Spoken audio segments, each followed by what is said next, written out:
welcome, Fireside Gathering Orlando. Hey! I'm doing it. Keep going nuts. Yeah! And I can't get the rest of the room, but that'll do it. That'll do it for now. And this will probably shift, and it'll be okay. Anyways, I'm Garrett Weinzerl, and I'm joined, as I always am, by Miss Jocelyn Moffat on the screen behind me. Or for those watching on YouTube, she's to my left. This way.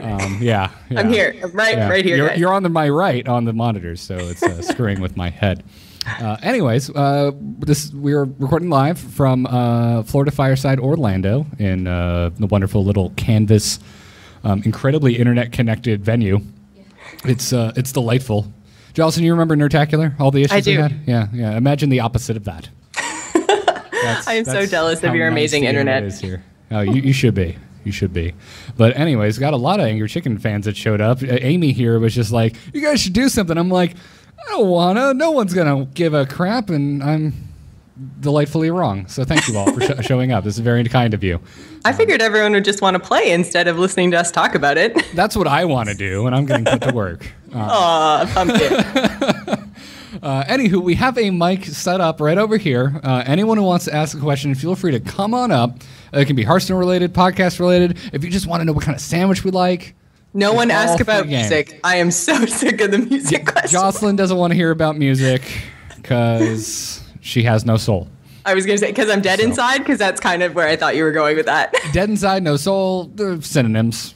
You know, it's okay.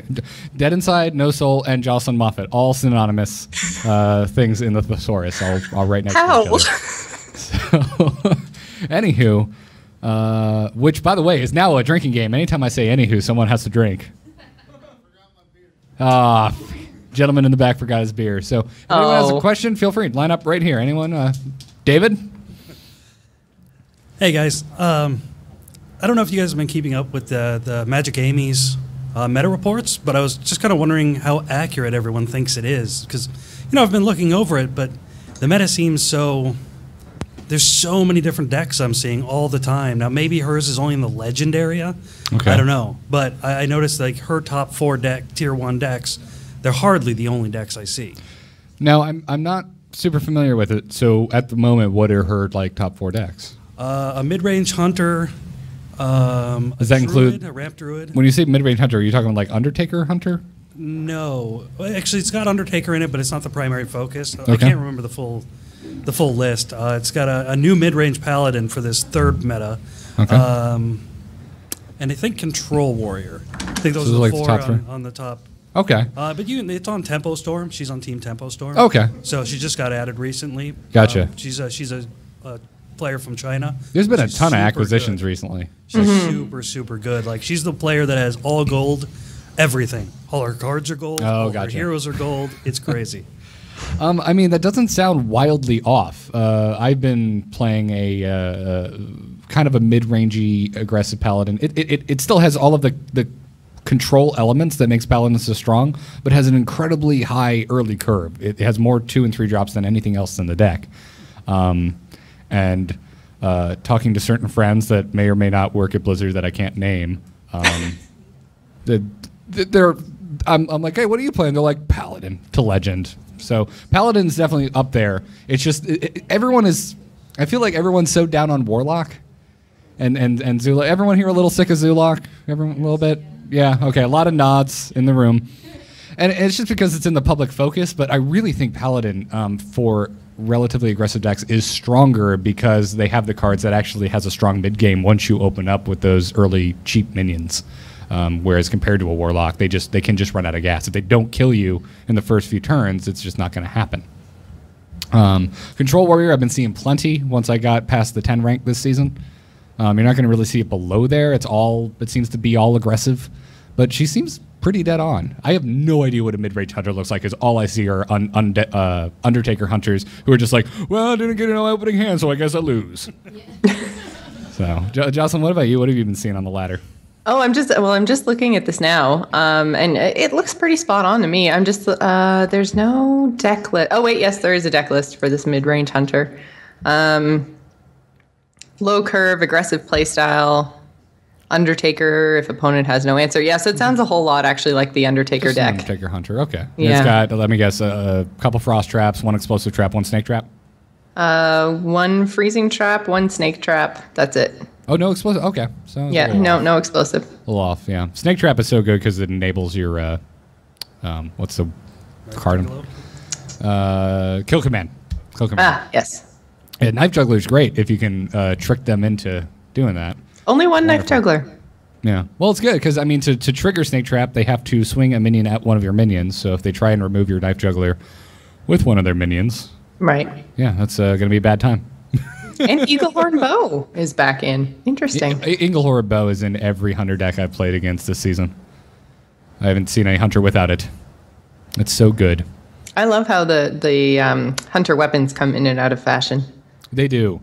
The interesting thing, I think more so than any other class. They're the only ones that really go all in with either weapons or no weapons. Everybody else, if they have weapons available, tends to at least run one.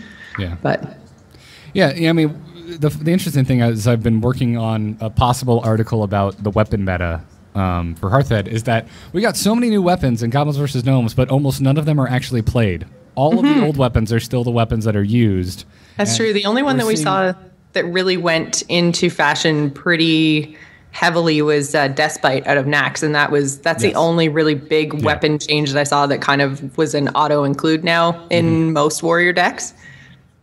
Yeah, absolutely. We saw some Paladin decks are running Coghammer. It is really good. It's just that it's the 3 mana, and at 4 mana, True Silver Champion is just so good, it's awkward. So if you get both those on curve, it just doesn't work out well. And I'd rather have a True Silver because it kills just about anything on turn 4. Oh, Coghammer, I really like you, I promise, but True Silver just showed up, so I'm going to wreck you in favor of True Silver. Okay, thanks, bye. Yeah, absolutely. Is anyone else in line for questions? So I'm going to ask you something that's a little more generic. You need the mic a little more? Can you hear me? Yep. Oh, yeah. Okay, there we go. So I tend to get stuck right around the 18 to 15 mark and have a hard time just getting over that hump. And then sometimes I can get, there, but then when you get down to like 12 and 13, like you just definitely see the game change. So what advice would you guys give to people who are kind of in that, maybe they're beginners or maybe they're, just kind of hovering in that like late to mid teens in terms of the ladder? Well, out of curiosity, to personalize it, what kind of deck do you usually play? So I usually play Shaman and Hunter. Shaman and Hunter. Okay. Are they more aggressive? Or my Hunter is very aggressive. Very and then aggressive. my Shaman is probably mid-range. Okay. What I was going to say is that in general, at the really, really low levels, well, I guess not really, really low levels. Thanks, Jocelyn. hey, I play in the teens for most of the season too. Don't worry. Everyone's like, Jocelyn's the voice of the people, and she's just out here slamming nerds, just like you, low life, level 18 noob. I know what you meant. It's fine. I meant the lower, because basically, I think of the ladder kind of starting at 20, right? Because, I mean, everyone who actually wants to get the card, so shut up, Garrett, just shut up.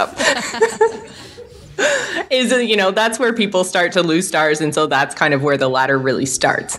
So if you're talking about 18, that's right, the lower levels of the ladder. But really, if you want to push through that kind of like 15 to 10 range, because the game does really change once you hit rank 9 and 8, you really just have to suck it up. Can't beat them, join them sort of thing, and go all out aggro, because you basically have to burn them down before they burn you down. And it sucks. It's not fun, but at least, you need to get out of that kind of out of the teens and into the single digits before you can actually start, mixing it up and experimenting with more decks and doing things. I mean, I've had some success with my Ramp Druid. And that's basically because I've had really good draws where I can just get all the mana and get my really big guys out, and they just can't do anything about it. And I just smack them in the face 3 times for 10 damage sort of thing, and the game's over. But that takes a really good draw. If you go with a straight up aggressive deck, then you're pretty much, it's more consistent at those lower levels, and you just have to burn through them. Yeah, you want more 2 to 3 drops than anything else in the deck at those levels. I had the same issue every season. I always stumble a little bit at 15, but usually don't have much of an issue. This season, I really did hit a wall at rank 15. Me too, actually, this season. I don't know what's going on. And what it was is my deck was just too mid-range. There was too many cards past the 4 mana mark that I was just getting really awkward opening hands too many times. The other answer is that even if you're running an aggro deck, to help counter the other aggro decks, just throw 2 zombie chows in your deck without even thinking and mulligan aggressively for them. Because That's so many folks who are newer to the game, they're like, well, they heal them for 5. Well, it's not the point to run them. You get them down on turn 1 and you kill their early minions, and it doesn't matter if they die because they're already at 30 health because you haven't actually attacked them with the zombie chow. And if they don't put down early minions, it doesn't really matter because you've now have board presence. Mm-hmm. Yeah, you don't necessarily want to start swinging for face with zombie chow because then you're going to have to hit him in the face at least 3 times in order to make it worth it. And it's so much better. Like their main purpose is clearing minions. So yeah. However, if they don't play minions, you might as well swing for the face because it's a heal either way. Either they're staying at 30 or you heal them back to 30. It doesn't really matter. But it's more of a zombie chow helps a lot. Exactly. Next question. So to kind of piggyback off that, I mean, I'm like you. I'm a old school Magic player. And, okay. I am not an old school Magic player, but anymore with Hearthstone out, anybody who still plays Magic is considered an old school in my I guess that is a good point. But I'm starting to get to the point in Hearthstone like I did back then when I was playing tournaments. Like if I want to do somewhat decent, I have to net deck, and I don't like to net deck. So what kind of... I hear that sentiment surprisingly a lot, and I don't know. I guess it must be just my personal preference. I have no issue with net decking, but I started off that way where probably for good almost a year of playing Hearthstone where I didn't net deck. I built all my own decks, and I found it very frustrating because I would have a pretty good idea about the cards, and I thought I kind of understood everything, and I did the show with these guys obviously, and they were always bringing new ideas and new decks to me through Angry Chicken. And I thought I was doing well, but most of the time I was just missing the mark on 2 or 3 cards in my deck. The core build of my deck was good, but then I missed the mark, and it was so hard, and I never had the time to invest in Hearthstone to either play on the ladder or casual or whatever to really refine the deck. And that's kind of how I look at it now is, I've started net decking and I'm having a lot more fun because I know that I get the basic idea behind deck building, but I just don't have the time to really do the kind of like refining it and getting it to where it needs to be. So there are pro players out there that all they do is sit and play Hearthstone and refine their decks. So I feel like it's combining, my ideas of what a deck should look like and they're almost like pro tips.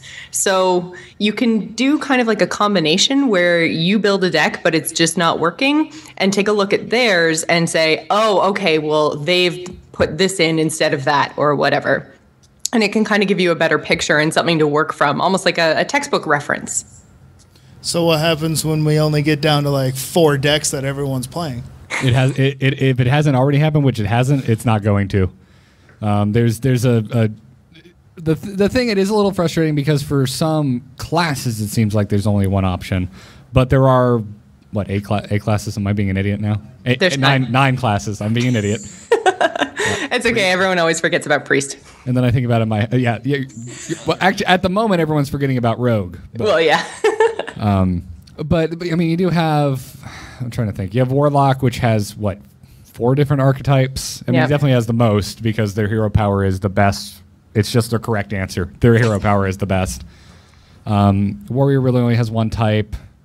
Shaman and Rogue are in a bad place at the moment. But then you have different types of priests. You have different types of hunters. I mean, there's a decent amount of... Oh, so many mages.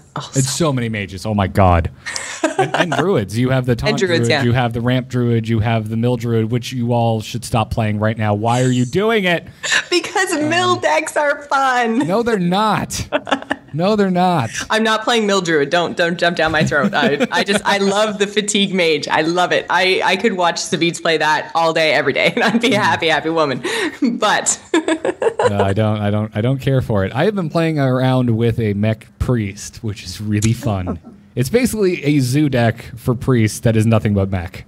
I have seen a lot of different classes employ normally what would be the zoo card. So I've seen kind of like a zoo hunter, obviously zoo lock, but I've seen shaman, rogue, and priest all do those kind of like really zooey, back to vanilla type minion decks. And I'm just like, what is even happening right now? I mean, like we said, I mean, if you have a deck that is mostly low drops in the like kind of mid ranks, it's consistent enough that you're gonna do well. But yeah. I don't think there's anything wrong with net decking. And the thing that I like to do is I like to find a deck that works, play a few rounds with it, learn it, and then be like, okay, how do I want to tweak this for the way I like playing the game? Like I play an Aggro Pally right now, and I was like, all right, it tells me to run Sylvanas. It tells me to run what was the other card? A Piloted Sky Golem in a 6-drop, and I was like, no, I want a more aggressive deck. So I took out Sylvanas, I took out Piloted Sky Golem, and then I threw in 2 Harvest Golems just to smooth out my 3-drop curve. And then Demolishers. And then I got up a little higher. I know you want to do Demolishers. Then I got up a little higher, and I started seeing Dr. Boom everywhere. It's like, okay, well, let me take out 1 Harvest Golem, put in a Mind Control tech. Worked really well. Then I started seeing a lot of weapons. Let me take out that other Harvest Golem and throw in a Harrison Jones. So you can start with a neck deck, and then you customize it. And you learn as you go, and if you make decisions as you go based on what you're seeing. And if you really want to go up in ladder, that's what you need to be doing anyway. And it was just you do need to be able to adjust. Yeah, it's a mistake I made for a long time. It's just like, well, I just know this is the best deck, so I should just play it. But then you run into the counter to that deck for 5 games in a row, and it's like, I should probably change something up here. Okay. The gentleman in the back room said that's exactly what he did with Dills' mid-range Pally. So, anyway, next question. This, can you hear me? Absolutely. Good. All right. Feel free to get real close to the mic. Yeah, so on the conversation of mill, I know everyone doesn't like mill apparently, but I do. I like the Outlast Druid version of it, where you kind of mill them, but it's more about not playing anything specifically and making sure like they just get a handful of removal, and it's like useless removal because you're not actually playing any sticky minions or anything that they need to remove to begin with. So my question is, I was actually looking at some legacy cards, and one of the coolest legacy cards that I saw like before like beta was a priest card. It was called Greater Heal, and it was heal you for 2 based on how many cards they had in their hand. Now if you had like Alkanai Soul Priest out, you could kill them for, I don't know, let's say they had like 8 cards in their hand, they could do what, I don't know, 18 damage or something, 16 damage. Right. So my question is from like a design philosophy, since I'm a game design major at UCF. Oh wow. What do you think Blizzard thinks about mill? Do they want to stay away from mill decks? Because I know in like Magic the Gathering, like typically like blue was the mill kind of. Yeah. Are they trying to avoid that? Because I feel like mill would be a really cool, like if we had more mill type cards in the game, like filling their hands and making just so many cards they couldn't play with them. What are they gonna do with all these cards? I mean, disclaimer: neither of us work with Blizzard, so this is all speculation. But I would be surprised with the route Blizzard has gone if they continue to add more and more cards that works with mill, because they specifically, I feel like they mentioned back when Hearthstone first came out, like folks asked, why didn't you have discard mechanics that you can use, like force your opponent to discard cards, and they said, well, we just don't find that very fun. So I find it very surprising that mill is so big right now. I think it's a little overrated. Yes, if you're patient enough, you can make it to legend with it, but there's so many other better decks out there to do it. So I think that might be the reason they're not going after it. Because I mean, Jocelyn, what do you think? Because I feel like in a way it does seem to go against their design philosophy up to this point. Well, it's kind of hard to say, because I think that they want to encourage as many different play styles as possible. And I don't necessarily think mill isn't fun, because that's their big rule, right? For nerfing cards, for nerfing play styles, is if it's not fun, then they take it out. It's a little bit difficult to argue with a mechanic or a play style that just kind of gives you, as the opponent playing against it, all of your cards. Like if you can get enough cards out, then you get to play all your cards. That's really fun. So, but like, I'm sorry, what was your name? Corbin? Yeah. Like Corbin just said, though, if you run removal, which everyone does, you don't get to play all your cards, and you don't get all your cards because your cards start getting exploded away. Well, I think that's the fun part about like mill, is because when you start giving them a whole hand, you can kind of see they're like, oh yeah, I got all these cards. I can't wait until he plays something big, but that never comes. It never happens. Oh wow, I can't play any of that. Yeah, that's the whole point of whole point of mill. It's just like, well, I'm not going to give them a good target. Yeah, and that's the thing. I mean, I haven't been having an issue with it recently because the deck I play is minion heavy, so it's like, oh, awesome, fill up the board. Yeah. But then they poison seeds in Starfall, which is awful, and Blizzard needs to do something about it. But yeah, I don't know. I don't know not if salty if at Blizzard, all, folks. Yeah, really. I don't know if Blizzard's going to touch it or not. I think it's still. I don't. How many of them are you actually running into on the ladder, Garrett? A decent amount. I'd say maybe every 3 or 4 games. Oh, really? Because I think I've only run up against one. Oh yeah, Crip, because he's a real pro player. Yeah. Folks should totally be copying him. No, he's more of an arena player, but I'm more of an arena player myself. I know. But Constructed kind of bores me. It can get stale. It can absolutely get stale. But you can also just, I mean, both. There's great and bad things to both, because arenas. I really enjoy arena. I mean, in Magic, limited is the only format I play. But it just seems with Hearthstone, you have a much higher chance of getting a terrible pool of cards than in like Magic the Gathering. Well, I think in Magic the Gathering they also have mechanics, and I was wondering why we don't have mechanics like this, where it's they have to choose which card to discard in their hand, or let me see your hand and let me just pick a random. Yeah, I like that kind of stuff. I mean, if mill exists, why not add those kind of things? Yeah, because at least at least if you're sitting there having to discard your cards, at least it gives you some kind of player agency. Right. But also, again, the design philosophy of Hearthstone never lets your opponent do anything on your turn, and vice versa. When your opponent it's their turn, it's just their turn. And that's why sequencing is so important in the game, because you can attack and then cast a spell, and then attack with a different creature, and then buff a creature, and then attack with that, and then cast another spell. It's not like Magic, where you have sorceries can only be cast during this phase. And, well, that's what makes it so much fun, though. I didn't like all those different phases. I feel like it slowed down the game so much with Magic, and this is just so fast-paced. I can get into it, get in the game, and like my turn is my turn. You do your stuff on your turn. Right. Yeah, and they should be 2 different games, and I like the differences between them. But as much as I would like to see a card that says make your opponent choose 1 card and discard it, I don't think you'll ever see it, because then your opponent would have to do something on their turn, and it seems to go against their grand design scheme of the game in general. Right. But yeah. Also say that part of the reason they nerfed some of these one-turn kills with Leroy was because they wanted more minion interaction.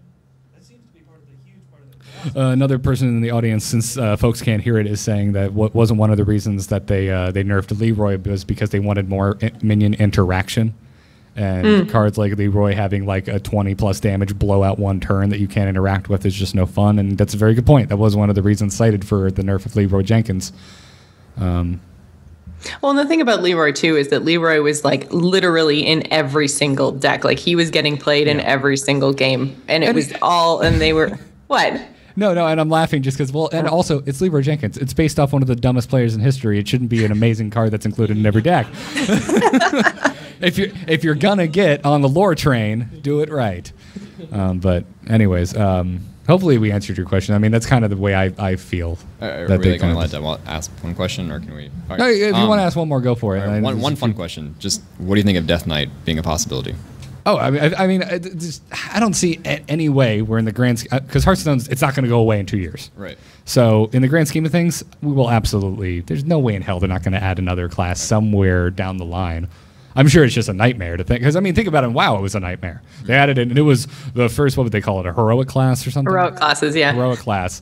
And everyone here, I'm assuming a lot of you have played WoW. Did you play during Lich King? Because Death Knights were a broken mess. They just upset the game so much, and it's going to do the exact. Yes, it's a completely different game. But with the way classes work in Hearthstone, with having a large pool of cards that's specific only to that class, and then also having to balance around all of the neutral cards that interact with those specific cards, it's going to be a nightmare. But I'm sure, a few years down the road, there's no way they're not going to add Death Knight and Monk. They have to. Well, because right now it's so symmetrical with all the hero powers. Just everything flows. I mean, they get the Paladin, which also kind of borrows from the same kind of mechanic as the Shaman, which puts something on the board. Yes. I mean, there's 3 classes that have a ping in sort of a way. So if you had a Death Knight, you'd upset that balance entirely. It's what kind of hero power would they have, and then what kind of mechanics would they have? Yeah. So exactly. So it's super interesting though. Yeah, I want to see that thing terribly because I love the flavor of Death Knight just in general, and I think that would become my deck of choice should it be added to the game. Would you be upset if they had Arthas for the hero, or upset? No, are you trolling me right now? It's not. I was going to say he would be upset if it wasn't Arthas. Hero, technically, he's kind of an. I have a body pillow with Arthas Menethil on it, sir. I cuddle up next to it. Do not. Shh. They don't have to know. I was like, please tell me that you don't, because Garrett, I'm going to have to talk to Katie, and there will have to be an intervention. Well, no, it'd have to be Arthas. Who else would you make the Death Knight? Maybe Mograine? Yeah, Mograine. Mograine would be the only other option. And they have mentioned about maybe adding custom heroes to the store with new voiceovers. So I could see having like a non-corrupted Arthas as an option for Uther, and having Lich King Arthas as a Death Knight, and so on and so forth. I'd like to see that. So, anyways, we got I think more questions in line. Hey Garrett, I'm Nick. Nice to meet you. Hey Nick. I have a question with respect to arenas. One of the things I've come into trouble with when I'm playing arena right now is I might be averaging like 5 to 6 wins, and I thought I was really grateful for when Dills mentioned Hearth Arena. I thought that was neat, but it didn't really change much for me because like 95, 98% of the time, like I'd be picking the things that Hearth Arena did. So I'm like, oh, this clearly points to I'm missing something in the way that I play the game.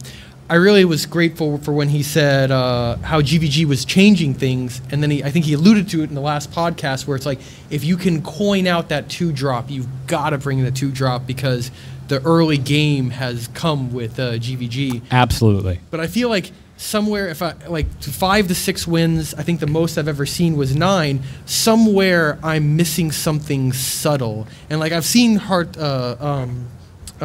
stream and some others, but I guess one of the most infuriating things about Hearthstone is sometimes when you make that not so obvious mistake in the beginning, it has horrible ramifications later, but there's no immediate feedback that kicks you in the nuts for saying don't make that mistake. So my question getting to the point is, do you have any resources or any references for someone looking to push beyond that 5 to 6 gap? For someone who's never seen like a 12 win streak? Not really beyond the resources you already mentioned, because I mean, if you're watching Trump, who just plays a shit ton of arena, sorry, I'm trying not to curse, and you're using Hearth Arena, and we've gotten so many emails and tweets from us since Dills mentioned Hearth Arena from folks who started using it and have since gone on to the most wins they've ever gotten by a massive spread. So it does work really well.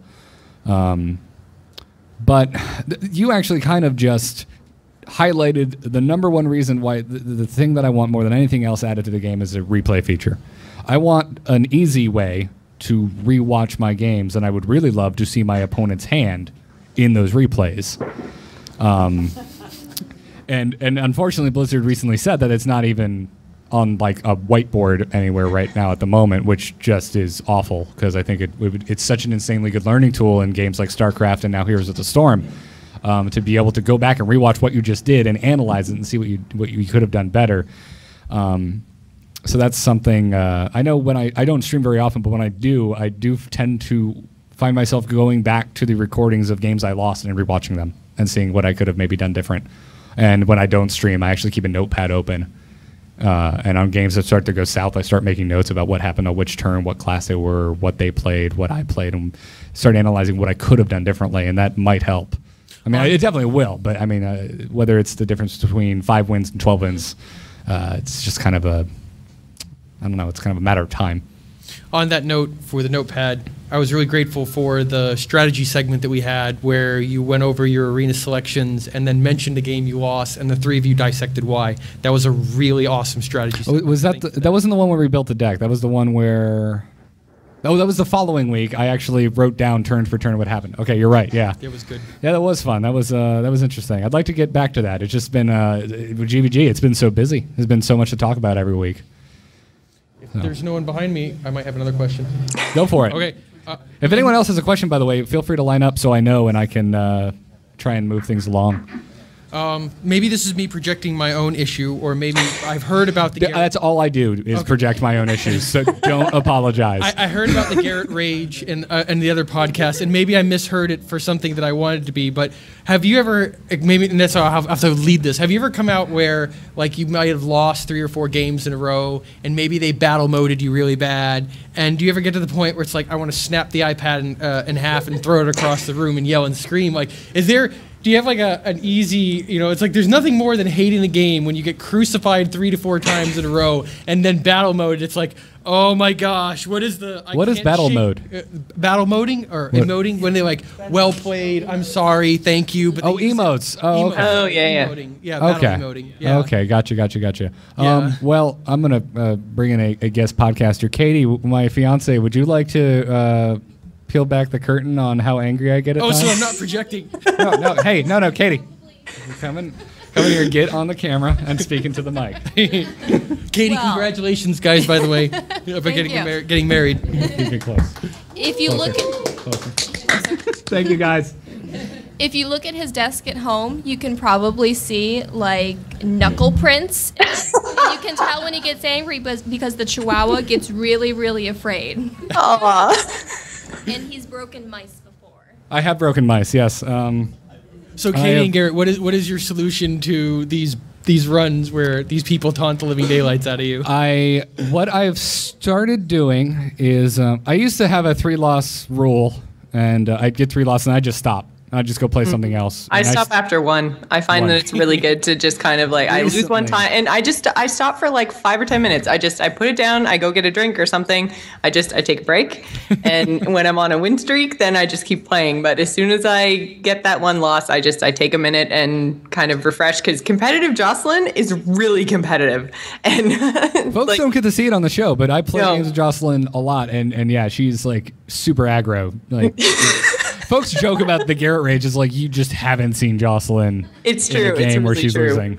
Yeah. So I have the one time and I lose and I walk away and then I come back and everything's fine. But if I go on 2 or 3, it's too much. It's too much. I need to walk away.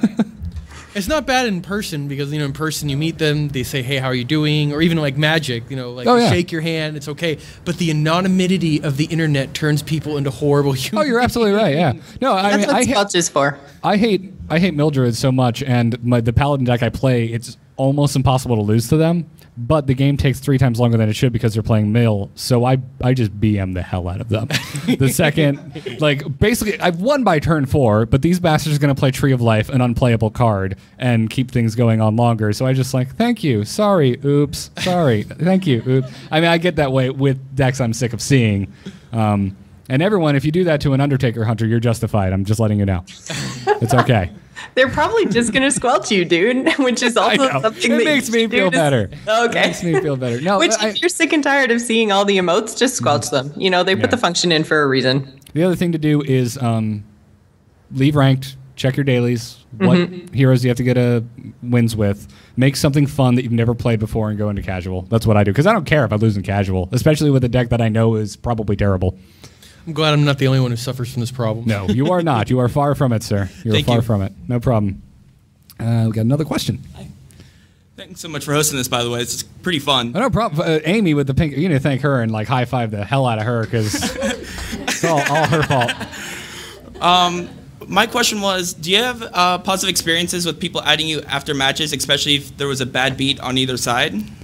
I've actually never had anyone add me after a match. Really? Not once. It used to happen all the time in StarCraft, and it was always bad manners, people oh, you noob, I can't believe I beat you, you're so terrible. But I've never had it happen in Hearthstone. We get stories from folks all the time, though. I hear from folks on Twitter, and Jocelyn, we see it in the inbox all the time from folks who are just why can't anyone just add me and be nice? And every now and then we do get that one story. It's just so I added someone and I figured I probably shouldn't, but now we're the best friends and we practice every day together. And if you get I feel like if it's a bad beat, the chances of them adding you it's probably erring on the side of they actually are legitimately curious to talk about you and and talk about that game. The last person who came up here and asked the question was mentioning that, when you're playing, say, Magic the Gathering against real people, losses aren't so bad because you're kind of oh, man, that was amazing. You get to talk to them and you get to compare decks. And that's something I feel like is kind of lacking in Hearthstone. Hearthstone's kind of lacking social tools, and I realize a lot of it is by design. Not having chat between you and your opponent is a good thing, especially now that I've been playing a lot of Heroes of the Storm. I wish it was the case in that game. Yeah. But I really wish that they had more emotes. I find that there's definitely a time for good game versus like well played. To me would be so much better suited to, that one last turn was really well played, like you made a good play, versus like overall good game, like I really enjoyed playing against you sort of thing. Because I've tried to add people twice after games where it's been like neck and neck, really good. I wanted to talk to them about their decks, and neither one of them has added me back. And I think it's because of this whole like, it's really become a thing, a culture of the whole like BM thing, where most of the time when people add you after a game, it's not for good reasons. Right. Yeah. No. It's unfortunate. The mean, negative people have kind of spoiled it for everyone else. Mm-hmm. What I would like to see is out of match chat room or something, chat channel, because that is something that exists in Heroes of the Storm and is great, and you can make custom chat channels, and we have one for A-Move TV, and it's really fun. We get in there, there's a lot of people. If anyone's in the A-Move chat channel, they know that everyone's there to kind of learn. Yes. And it's kind of a judgment-free zone. So unless you get in a game with me, and I will berate you for picking Abathur. It's not allowed. To piggyback on that point, the big problem I have is, especially, I just want to sometimes see people's deck list or train of thought when I'm playing with them. And when Lean a little closer to the mic if you could. When I'm in the tournament environment, I notice that people are more willing to add you after a best of 3. But when you're on ladder, they'll just flat out ignore you or go straight to more aggressive conversation tactics. No, absolutely. I mean, it's...